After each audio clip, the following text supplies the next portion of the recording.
It's a wonderful morning, evening, night at some parts of the world, and we are really very happy today to bring you very prolific, wonderful Kenyans, and we are going to discuss about the state visit of our President William Ruto to the United States of America. So I'm bringing you Professor Macharia Munene, is in Nairobi, and Professor Peter Ndiangui down in Florida. So let me usher in the wonderful Kenyan. Let me call them luminaries so that they can at least give their perspective about about Dr. William Ruto's visit to the United States of America.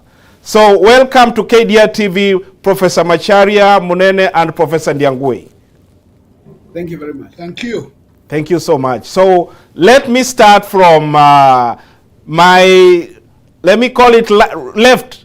Let me start from Professor Ndiangui. Professor Ndiangui, welcome to KDR TV and give your remark as we start the interview today of the hits and misses of Dr. Ruto's visit to the United States of America.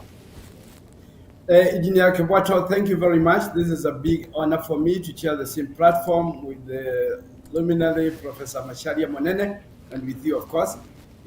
Of course, discussing a very, very important topic which brought our president and brought the two countries, which in a way I call home because Kenya is my home and now I live in the United States. So, we brought that together.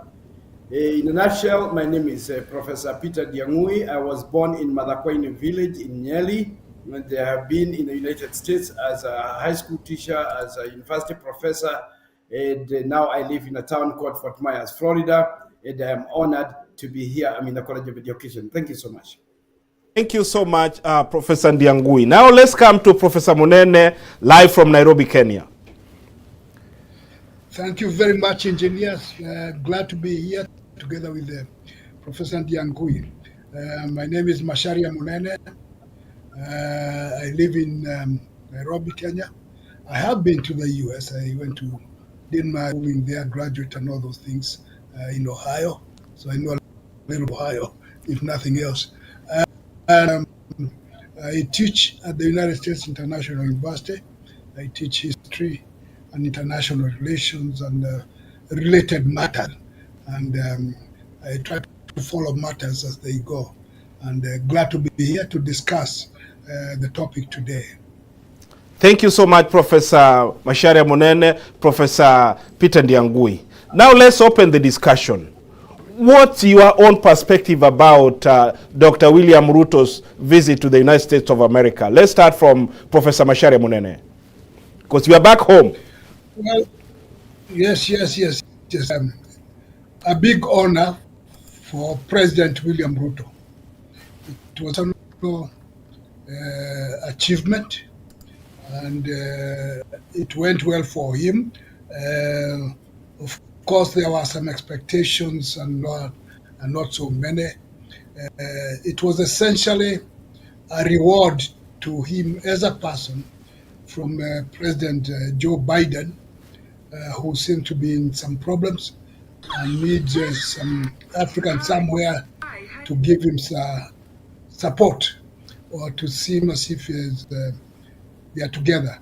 So to that extent, it's a big honor because it is not often that heads of states are invited to the United States as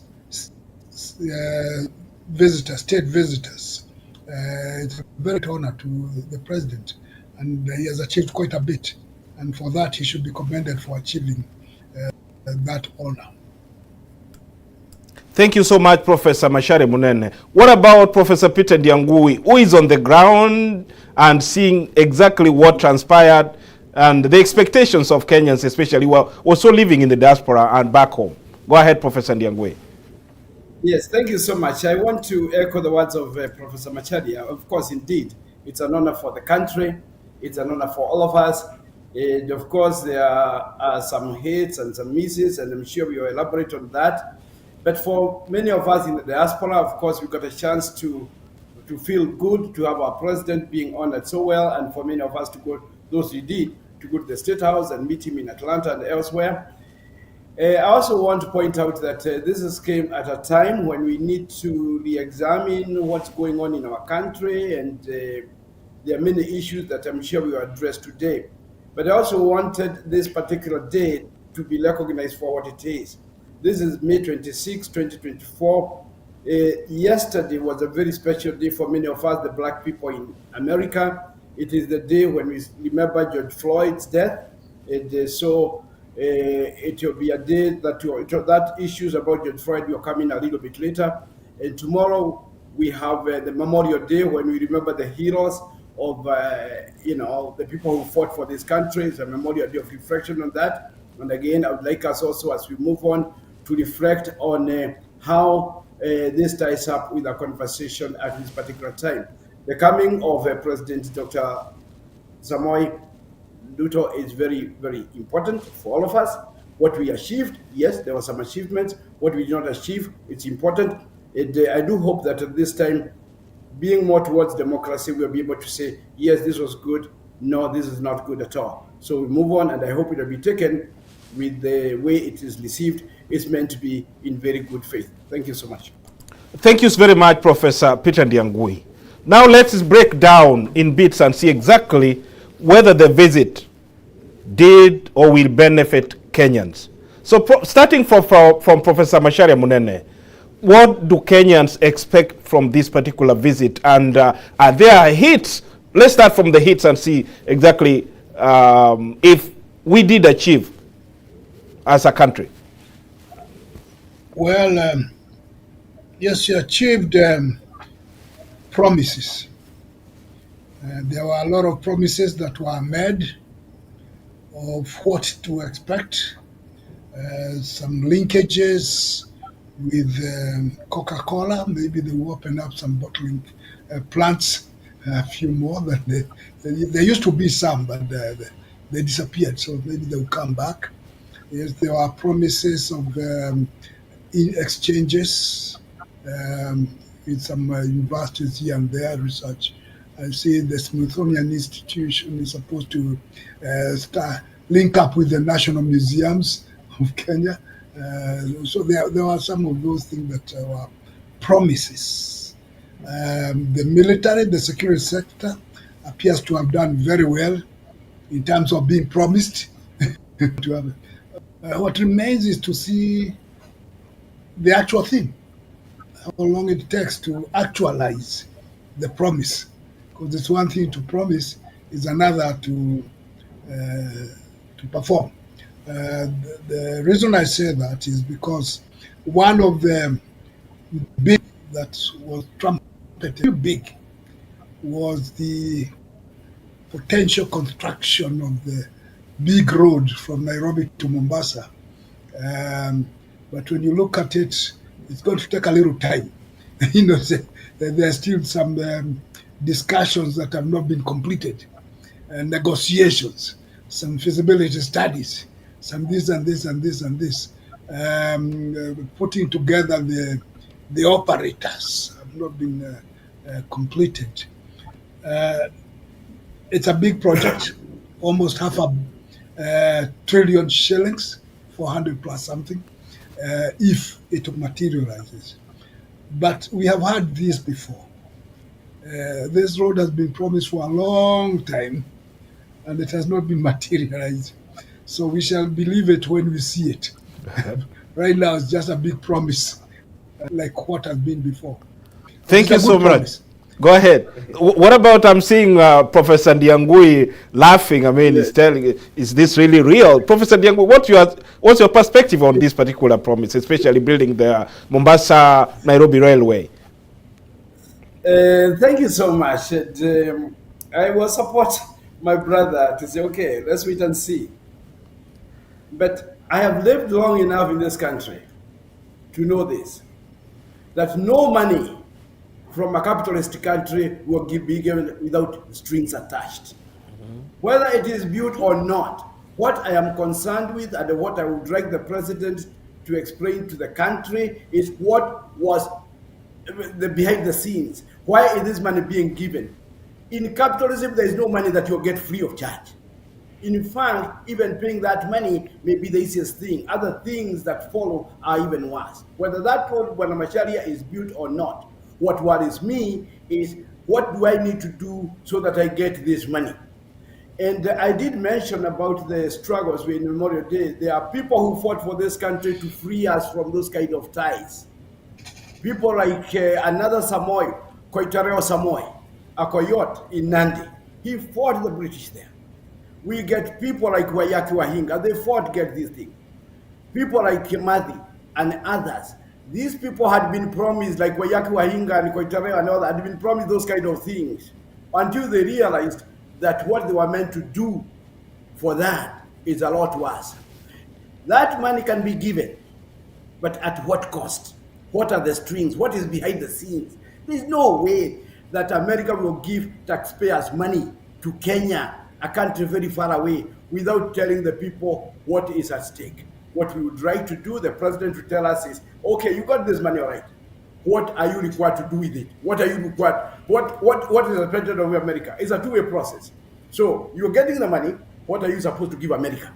Are we on the path to sell our country? The struggle that was fought by Koitaleo, by Kimathi, by the many other freedom fighters to free ourselves.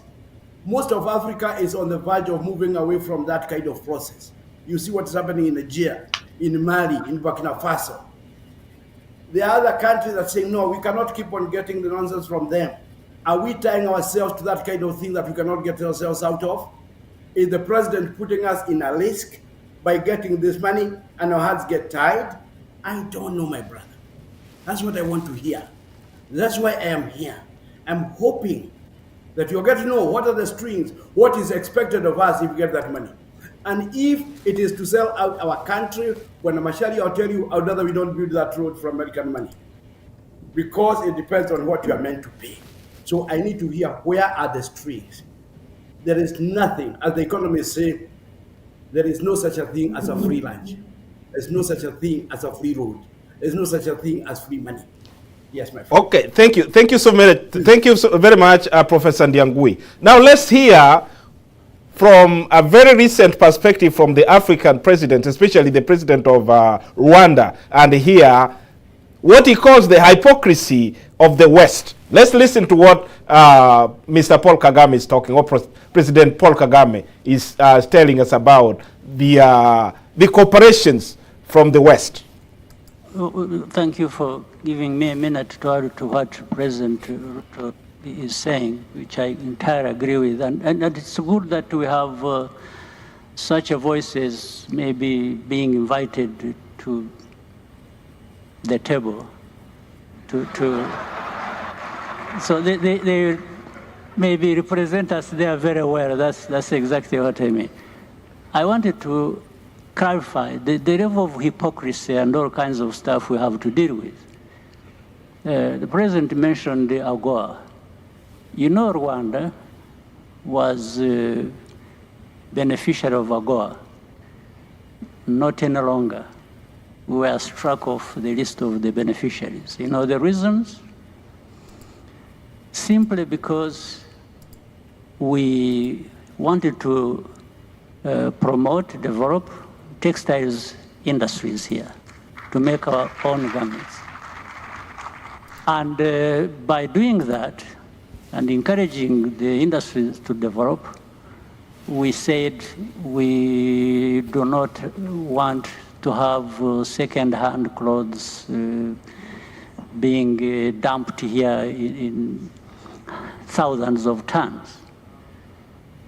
Just for saying that, and later on trying to implement that, you know, they forced it upon us. They say, you must accept these second-hand clothes. And we told them no. So they say, okay, we will strike you off AGOA, which they did.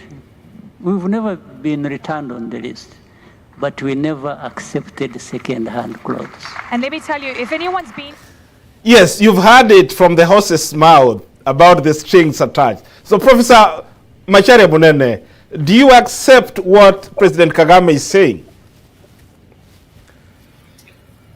Yes, President Kagame is a very wise man. And what has said, I mean, it's not the only country that has been made to suffer that consequence of being independent or trying to be independent, because that's what they're saying. What do you need Metumba for? But then the dumping ground, the dumping place for the Mitumba of every kind, whether it's clothing or whatever. Africa is the dumping place, which means that the local industries will not be allowed to prosper.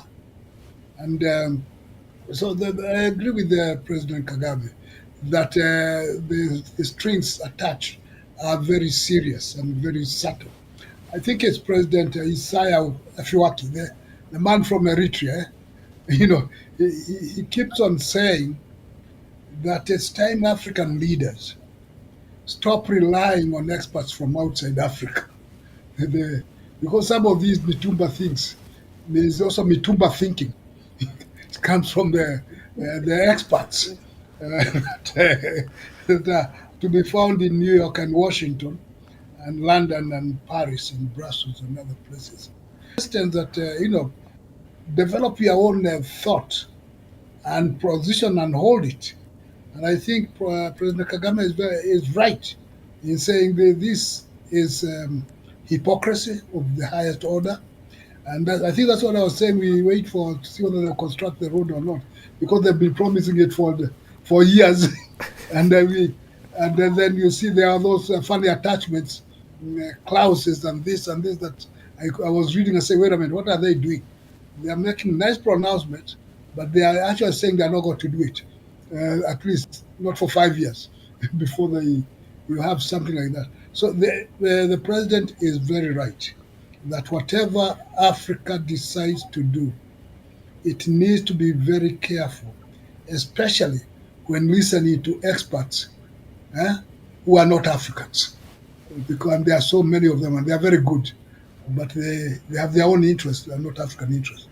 So I agree with President Kagame that hypocrisy is at the highest order, and the US is known for that.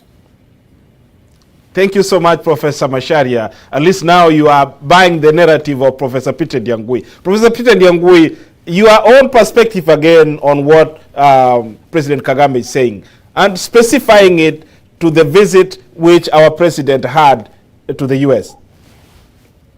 Thank you so much. Let me go a little bit even to tie it to Mitumba talk.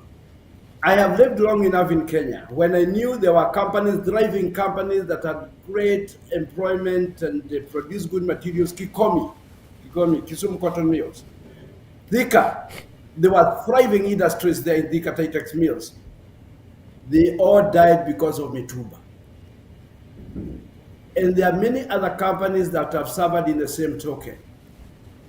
So President Kagame, as Professor Macharia mentions, a very, very wise man. And we don't have to take this Mitumba mindset that we are getting, I brought you a lot of money, and then tie to what? What if, okay, Kagame was kicked out of AGOA. Let's assume that started projects that were meant to be developing Rwanda, but then they are stopped because you are kicked out of AGOA because you did not accept their negative gesture. Uganda was also kicked out. Niger was kicked out. Central African Republic was kicked out. Gabon was kicked out. But we are still begging, let's be part of AGOA. And then we get that money. And then we get some level of independence thinking, and we say, no, we cannot keep on getting the negative gestures to us. And then we are kicked out. We should be very careful getting that kind of money from the United States. And then that money, I'm very concerned that I hope we can spend a little bit of time. We got some money from China when the president of Kenya went to China. What has that money done to benefit the Wajiko, the Mwananchi person? Is this money even going to help the person, let alone the taxes, which I hope we all have time to talk about? These are serious, serious issues. Let's stop bragging about the money that was brought. That money could be tied to make us more of, like almost slaves of the United States. We have lived long enough. We know it has happened before, and President Kagame, what he's saying is perfectly true. it could happen again. This money is not even a gift. Be careful. Be careful with this money. We'd rather not even take it if it is going to be tied up to think that you enslave our country, imperialize. This is a level of imperialization. Let's be careful about it. I'm not saying we don't take it if it's going to improve our country. There are some things I think that are good about cyber security and even fighting terrorism and all that. But that's been going on. That does not need a presidential trip. We've been talking about it since the Bab times. But we need to be very clear that this money, we are bragging and feeling, oh, he brought in bags and bags of money. And what are the strings? What is there? Before we do anything with that money, let us know what we are required to do. And let America commit itself, no, we are not going to ask you this. We are not going to do like they did to Kagame, kicking him out of Agoa because they refused some nasty gestures from them. We need to be very careful. Thank you. Right now we're having a serious discussion about the Africa ties with the West or the East. Right now, Professor Ndiangui has stated very clearly that we need to know exactly what this money is coming to do. We already know that the money is supposed to come and build the road. But before the roads are built, is it possible from a journalistic perspective, Professor Macharia Munene, do we really have a way we can access the details of this money, or this money is signed and all the documents are kept somewhere the Kenyan people, the parliament cannot scrutinize? Professor Macharia. Well, the money has not come. From what we understand, it's a consortium of private developers and tycoons, and they are going to discuss among who gets what cut and all those kind of things. And that's why it will take time before we even see a single penny of it. But the whole thing is tied to the geopolitical game. The reason President Ruto was invited by President Biden was for Biden to say thank you, because Ruto has agreed to do what other countries have refused. And even Canada refused. We're going to get messed up in Haiti. Canada has this policy of saying that it promotes defense in the Western Hemisphere. It's going to promote peace and defense, stability in the area, but it was not willing to go and promote stability in Haiti, despite everything. So, and I think in the discussions there, President Biden made it very clear that he's essentially rewarding Ruto for going to Haiti when nobody else would go. And also not only Haiti, for supporting the Biden's adventures in Ukraine. He did say that, Haiti and Ukraine.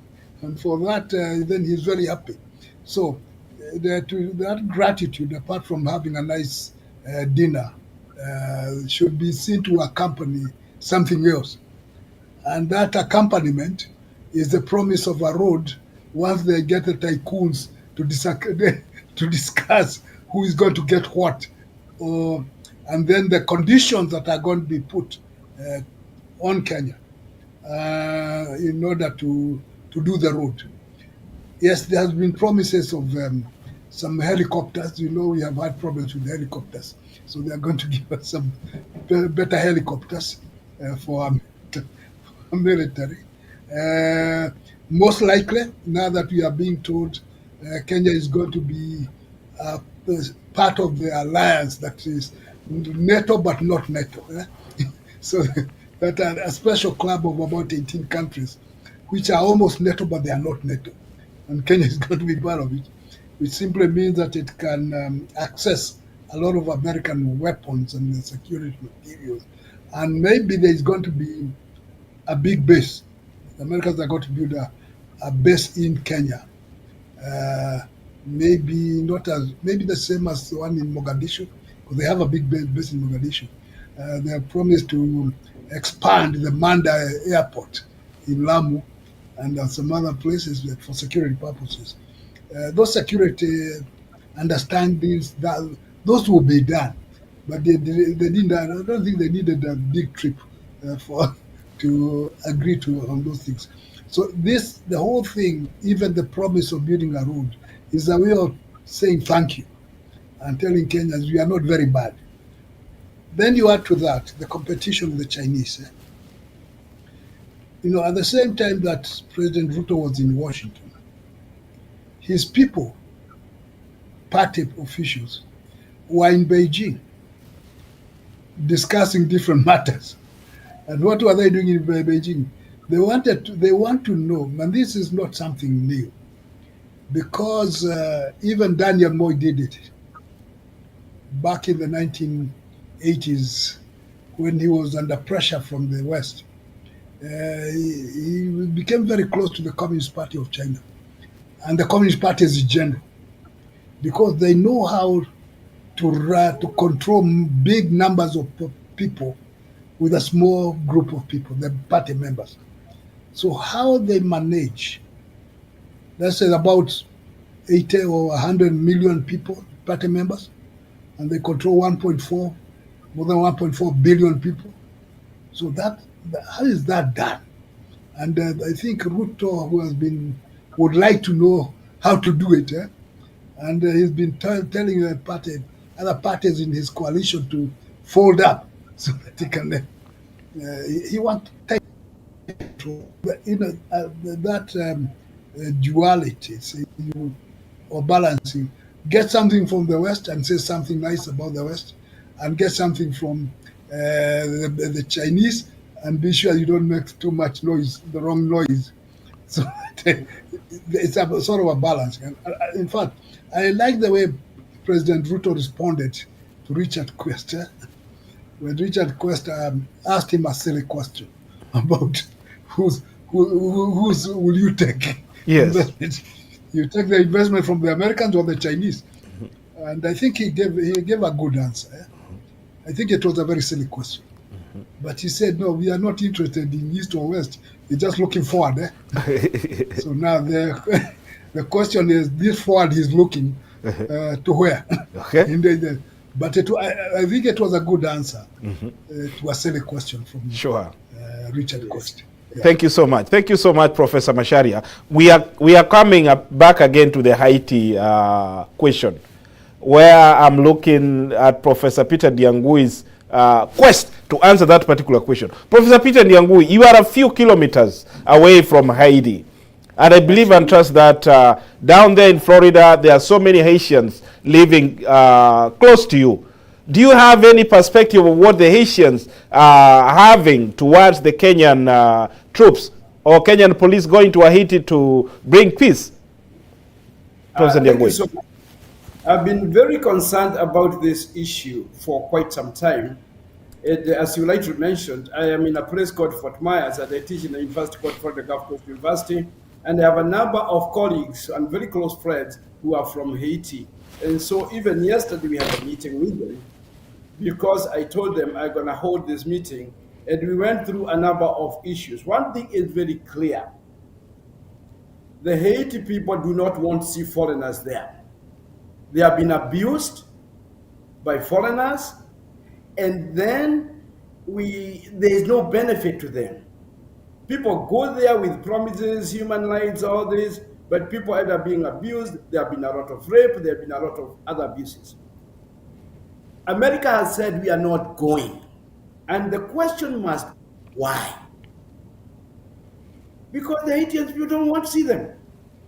In fact, in our conversation yesterday with the professors from Haiti, they had said, if Kenya on its own had decided to go and help their brothers in Haiti, Haitians respect Kenyans who went through colonialism and Mau Mau, and they fought just like Haiti did for their independence.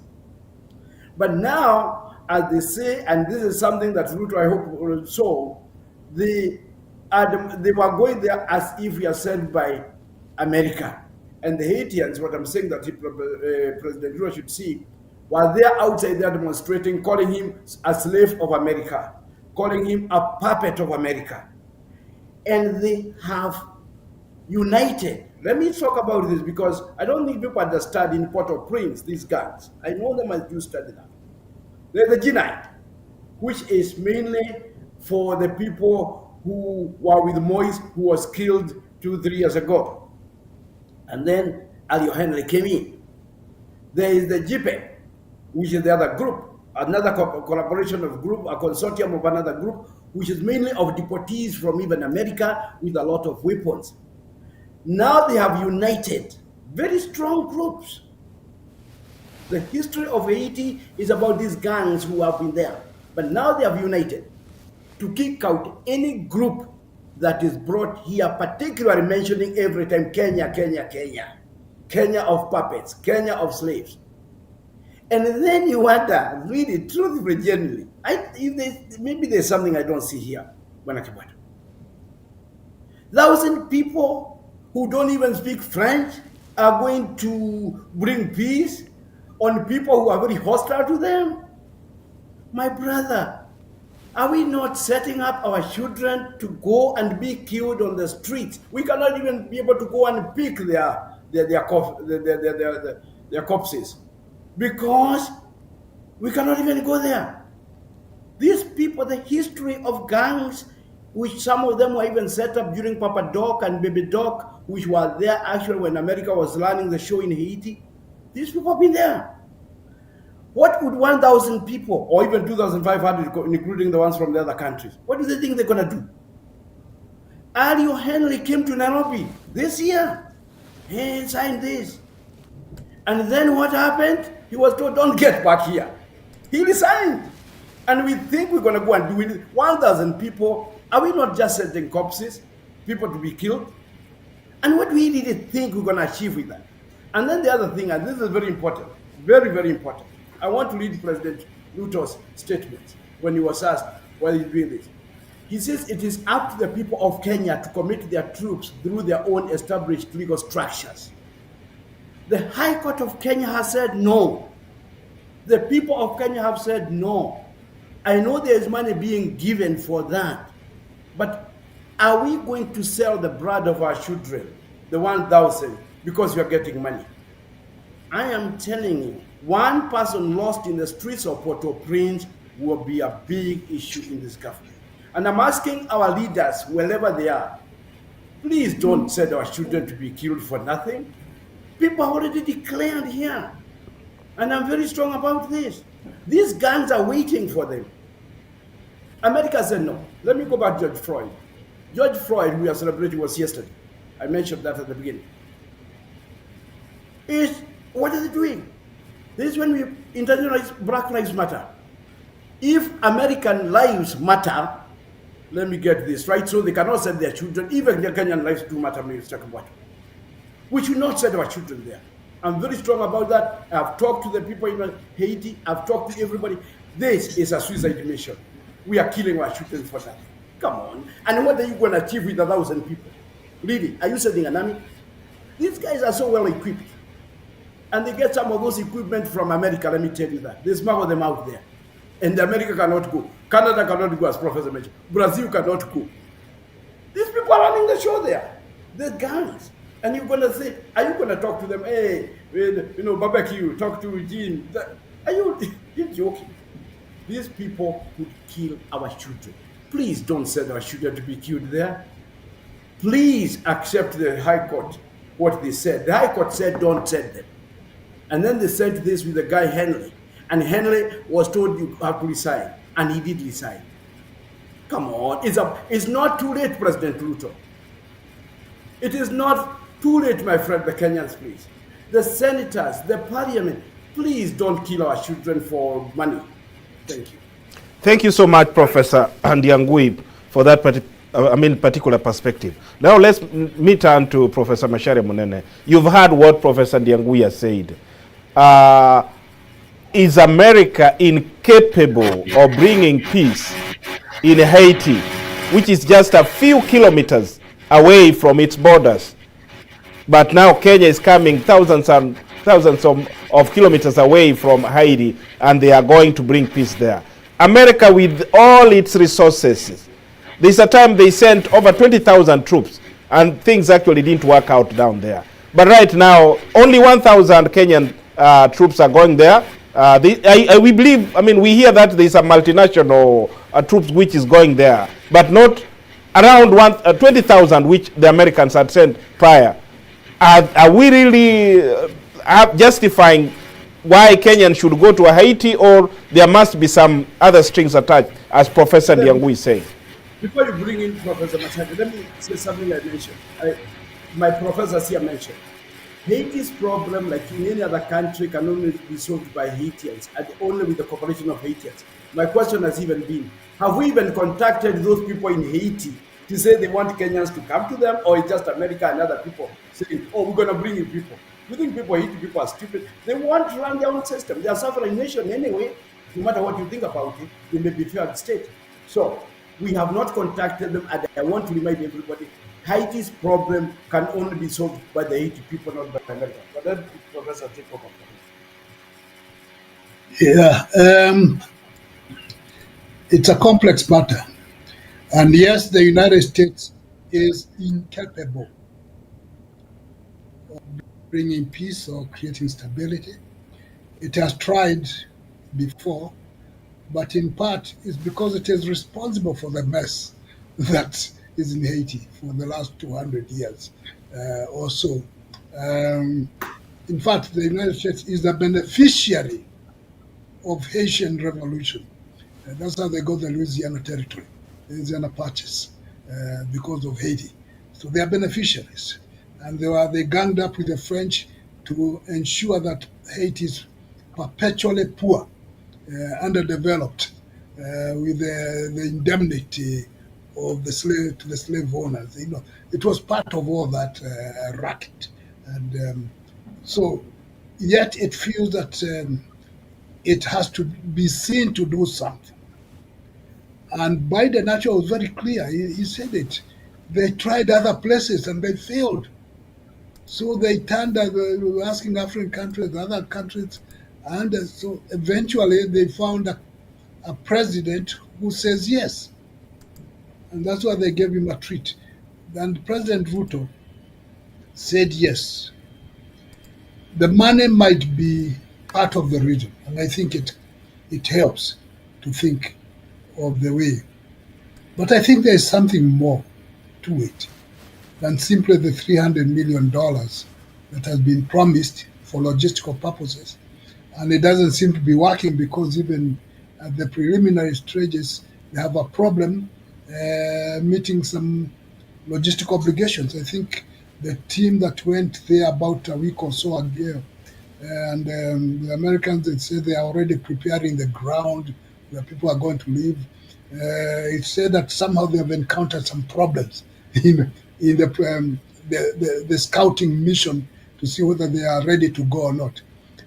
I think the reason that President Ruto was quick and eager to participate, although I understand that it preceded him and the idea preceded him.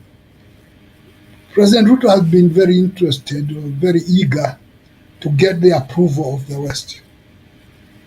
And that approval, to be said to be a good man, to be the leader of the Africans, almost to play the same role that Tom Mboya used to play in the late 50s and early 60s, when the American portrayed him as the leader of the Africans, whether he was or not is another matter. Now Ruto is being portrayed as the leader of the Africans, and for him that praising is very important. It's an acceptance in the high tables, and to be accepted in the high tables, then he needs to sound agreeable to whatever these people controlling the high table want. So I think that need for acceptance as the leader of the Africans, as a major player in the high tables, is a real serious issue that is a driving force that makes him do some of the things he does. Because in Kenya, as far as I know, Kenyans are opposed to the whole mission. They think it's awkward. The other day, the Archbishop Olesapit of ACK Urge him, please, Mr. President, please don't do that. The Kenyans, but he bulldozed his way and said he wants it, therefore it has to be. And the tragedy, one of the tragedies, is he says he wants to go and help create stability, law and order. And then by seemingly defying court orders, raises question was whether he believes in law. So if he cannot have law and order here, how is he going to have law and order somewhere else? Not to mention the instability in the country, in some areas which are very unstable. Some of them because of the Al-Shabaab operations, others because of the so-called bandits in some areas. But even in urban areas, we have some problems. So there is the question of instability in the country, but going to Haiti is a personal thing, a very serious concern for the president. He believes in it, and that makes him also get some publicity. One of the dangers, if I may, if he is not careful, Haiti may become Kenya's Vietnam. People who, like the Americans, went to Vietnam with very good intentions, high flying, self righteousness, to go and fix some places, only to be caught in a quagmire, which ended up very humiliating for the United States. There is no need for this, but the president